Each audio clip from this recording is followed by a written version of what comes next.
The observation deck of the Kravasi warship Eternal Dominion stretched across 200 meters of reinforced crystalline alloy. Admiral Thexnor stood with forearms clasped behind his chitinous back, surveying the human delegation with barely concealed contempt. "You understand?" the Admiral rumbled, his translator rendering his clicks and hisses into flat galactic standard. "That this is a mere formality. The Council has already decided. Earth will surrender sovereignty, or Earth will burn." Anna Chen stepped forward from the small human group, her boots clicking against the deck plating. Behind her, Jackson Martinez tensed, his hand instinctively moving toward a weapon that wasn't there. They'd been forced to come unarmed. "We're not here to surrender," Anna said calmly. "We're here to invoke the right of challenge." The Admiral's mandibles clicked in what might have been laughter. Around the observation deck, Kravasi officers straightened, their multiple eyes focusing on the humans with renewed interest. "The right of challenge," Thexnor repeated slowly. "You've done your homework, little primate, very well. The old laws still stand, even for primitives like yourselves." He gestured with one talon-tipped hand. "Bring forth the sundering blade." Two guards marched forward, struggling under the weight of an enormous sword. It was nearly 3 meters long, its blade forged from some dark metal that seemed to absorb light. Runes glowed faintly along its length, pulsing like a heartbeat. They set it down with a resounding clang that echoed through the deck. "The sundering blade," the Admiral announced, "weighs 400 Earth kilograms. It was forged in the gravity wells of Crovus Prime, where the pull is 4 times that of your weak world. For 10,000 cycles, it has been the symbol of our military might. No off-worlder has ever lifted it," his eyes fixed on Anna, "and no human can lift that blade." Anna walked toward the weapon, her expression unreadable. Jackson moved to follow, but she held up a hand, stopping him. "Anna," Jackson whispered urgently, "you don't have to prove anything to these—" "Yes, I do," she replied quietly. "For all of us."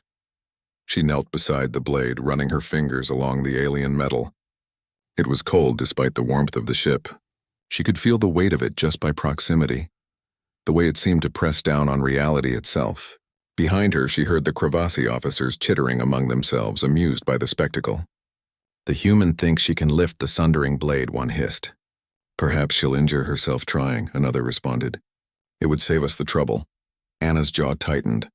She thought of Earth, of the billions who would live or die based on what happened in the next few minutes. She thought of her grandmother, who'd survived the water wars. She thought of Jackson, who'd followed her across half the galaxy on nothing but trust and friendship. She gripped the handle with both hands. The metal was too wide for her human fingers to wrap around completely, but she adjusted her stance, planted her feet, and centered her breathing. In her mind, she heard the voice of her old strength coach. "It's not about the muscle. It's about the will." "This is embarrassing," Admiral Thexnor clicked. "Someone stop her before—" Anna lifted. The blade rose from the deck smoothly as if it weighed nothing at all. She brought it up to shoulder height, then extended her arms fully, holding the massive weapon aloft with perfect control. The runes along its length blazed brilliant gold, light spilling across the observation deck. Silence crashed down like a physical force. Anna held the blade steady for 3 heartbeats, then slowly lowered it and set it down with precise care. She straightened, meeting the Admiral's gaze without flinching. "You meant can't, right?" she said, her voice carrying across the stunned deck. The Admiral's mandibles hung open. Around the room, Kravasi officers stood frozen in shock, their multiple eyes wide. "Impossible," Thexnor breathed. "The blade, it accepts only warriors of true strength, only those who have—" He stopped, his translator struggling to keep up with his rapid clicks and hisses. Jackson stepped forward, unable to suppress his grin. "You were saying something about humans being primitive?" Anna dusted off her hands. "The right of challenge states that if a member of the petitioning species can lift the sundering blade, they earn the right to trial by combat. 1 warrior against one of yours to determine whether Earth keeps its sovereignty." "I know the law," the Admiral snapped, recovering some of his composure. His eyes narrowed. "You lifted it. But can you wield it? Is that the challenge?" Anna asked. The Admiral's mandibles clicked thoughtfully. Around him, his officers were whispering urgently, glancing between Anna and the glowing blade. "No," Thexnor said finally. "You've proven your point, human. The blade has acknowledged you. It hasn't burned that bright in 1,000 cycles." He was quiet for a long moment. The council will hear of this. Earth has earned its trial. Anna nodded once, curt and professional. But inside her heart was hammering. She could feel the adrenaline beginning to fade, replaced by the bone-deep exhaustion of what she'd just done. Jackson caught her elbow as she swayed slightly. "How?" he whispered. "Deadlifted 450 back home," she murmured. Never thought those sessions would save the world. The sundering blade was calibrated for Kravasi warriors, Admiral Thexnor said, watching them carefully.